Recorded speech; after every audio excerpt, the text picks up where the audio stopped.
เฮียนหูน้ำตาน้องเด่นให้มาเห็นน้องแล้วคือแก้วแหวนเย็นเรือนสายตาสาวแหวนลายฟองมันเงินยิงแต่ก็มีความสำคัญเพียงนั้นน้องก็ห้าวหันเก็บพันเพศสารสมเป็นยิ่งยุคใหม่ดูผ่านเปล่าไปเริ่มนับใจสู้ทดอดทนงานแต่หูแต่จูบบ่หอมงานแต่หูแต่จูบบ่หอมใส่ถุงไม้อยู่ดงอีกบ่นานก็ลาโอ้นอสาวใจใหญ่งามน้ำใจใส่คนสามาสมเป็นดวงใจของสาวมีบทบาทต่อพลานาทีอย่าได้ไล่ลืมเดินอ้ายอยากมาเคียงไกลสมัครใจไว้ก่อนมีสมองน้องลาพอสิได้แน่บ่น้องหากยังบอกยังพอผลงานได้ยักมาไว้ก่อนก็ได้คนดีไม่คอยท่าอีกจะทีบอกไอ้เด็กที่พอได้มีความหมาย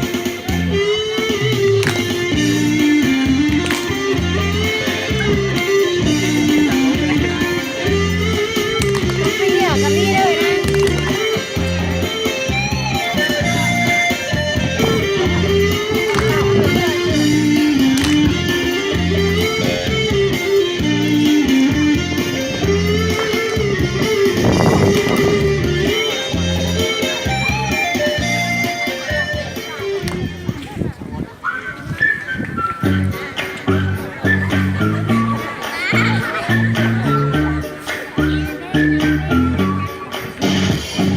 Looking back on younger days, the time is past, nothing stays the same. Hey, hey, hey. She was such a pretty girl with glowing eyes and yellow curls. Hey, hey, hey, hey. Stars are in a summer night, she's wishing that they would fall.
นี่เอาไว้เอาไว้ เอาไว้เอาไว้